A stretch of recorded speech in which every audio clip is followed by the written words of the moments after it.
نهاية اللقاء المنتظر ما بين الأهلي والقطن الكاميروني بفوز الأهلي فوز عريض بأربع أهداف مقابل لا شيء على القطن الكاميروني.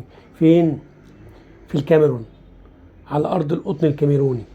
الأهلي قدر يفوز على القطن الكاميروني في أرضه وسط جمهوره 4-0. طبعا الماتش ده كان مهم جدا بالنسبة للنادي الأهلي.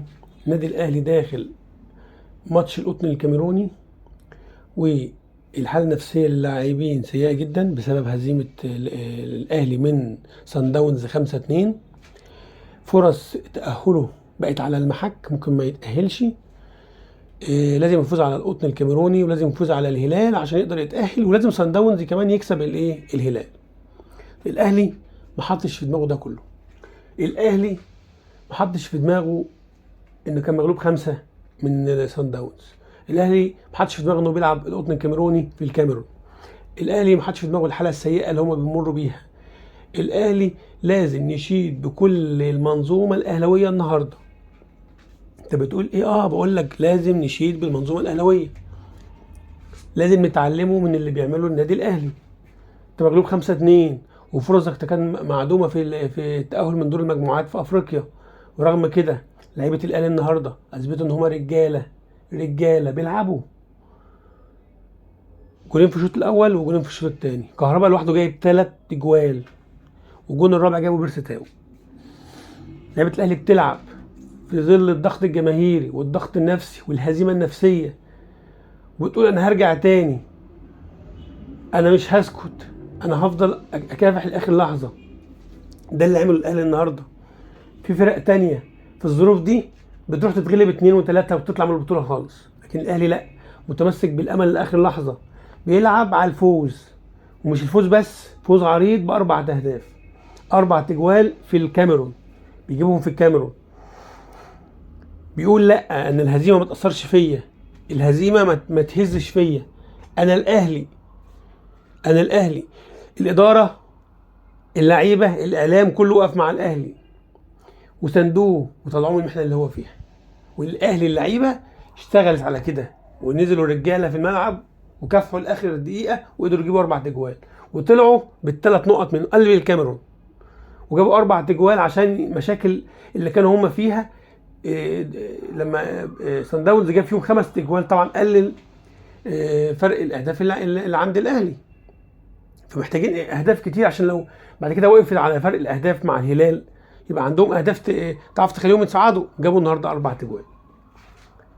لازم يا جماعه نتعلم ونقول ان الاهلي ونشيله بالنادي الاهلي. النهارده اللعيبه كانت رجاله.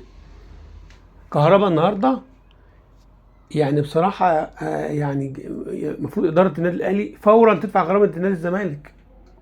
اللاعب ده يا جماعه ما يتسابش. اداره الاهلي ادفعوا غرامه كهربا مهما كان الرقم. انت عندك لعيب كبير.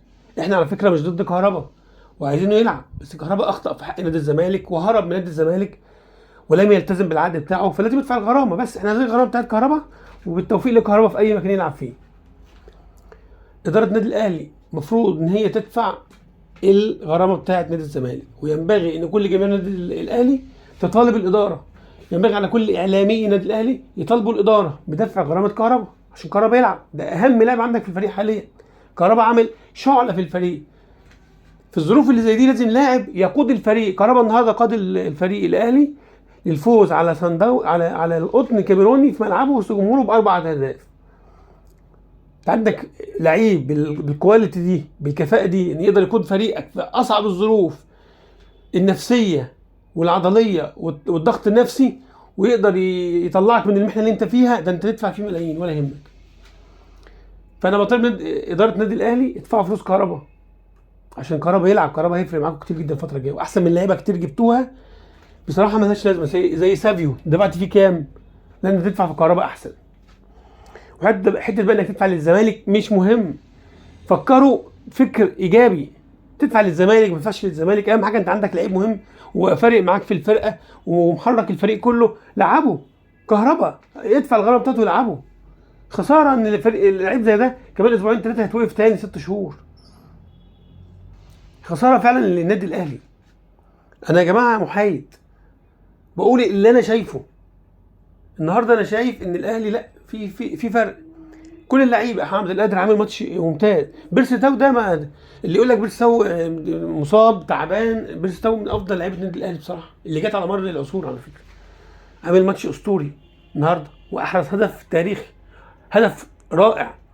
اللي شاف هدف بيرسي تاو، لا ده لعيب كبير، لعيب كبير وعارف بيعمل ايه، وعنده الموهبه والمهاره.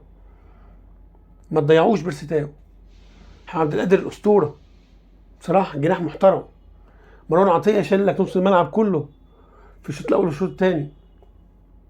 لا الاهلي النهارده حاجه تانية. 4 اهداف، الاهلي راجع، الاهلي بيقول انا موجود، انا مش هسكت، انا همسك بالامل لاخر لحظه، همسك بالامل لاخر لحظه.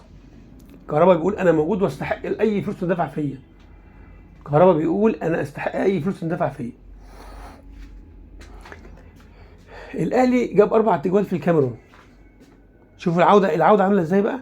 شاف الفريق البطل بيتكسر ويقوم تاني، ياخد 5 تجوال والماتش اللي بعده يجيب 4. زي مانشستر يونايتد اخد 7 تجوال، الماتش اللي بعده جاب 4. دي الفرق اللي بتقوم بسرعه، مش فريق يتغلب يقعد بقى موسم كامل على ما ربنا يسهله الحال. برضو الفريق لما يبقى فيه لاعب او 2 يقدروا يشدوه، اللعيبه دي مهمه جدا في الفريق، دول اهم لعيبه الفريق، اللعيب يقدر يشد الفريق. عندك كهربا في الاهلي، وعلى فكره زيزو برضو في الزمالك بيشد الفريق. اللعيبه دي الفلوس فيها حلال، انه مش بس بيبقى سبب في احراز اهداف او بيعمل اسيستات، ده كان بيزق لك الفريق في اصعب الظروف. في برضو حاجه اخيره عايز اتكلم عليها النهارده، حصلت حاجه يعني مضحكه يعني. في الدقيقه الثالثه من الوقت بدل الضايع وخلاص فاضل دقيقه والماتش يخلص والاهلي غالب 4-0. محمد منعم خد خبطه في عينه فوقع على الارض، فلعيبه القطن الكاميروني راح الحكم عمل تشاور له على الساعه ان محمد منعم بيضيع وقت. بيضيع وقت ايه بس حضرتك؟ يعني محمد منعم الماتش خلاص خلص فاضل في دقيقه وانت قطن يا كاميروني مغلوب 4-0، فاضل دقيقه هتجيب جون يعني؟ هتبقى 4-1. فدي من الحاجات اللي الواحد بصراحه مستغرب من رد فعل لعيبه القطن الكاميروني، ان هم يعني ايه صعبان عليهم الدقيقه ضد يعني. عمدا بالتوفيق للاهلي ولاي فريق مصري، واي فريق بيكافح، واي فريق بيستغل الفرصه، واي فريق ما بيفقدش الامل لاخر لحظه، واي لعيب بيزق فريقه. نتمنى للجميع التوفيق ما دام بيلعب بامانه وشرف لاخر لحظه.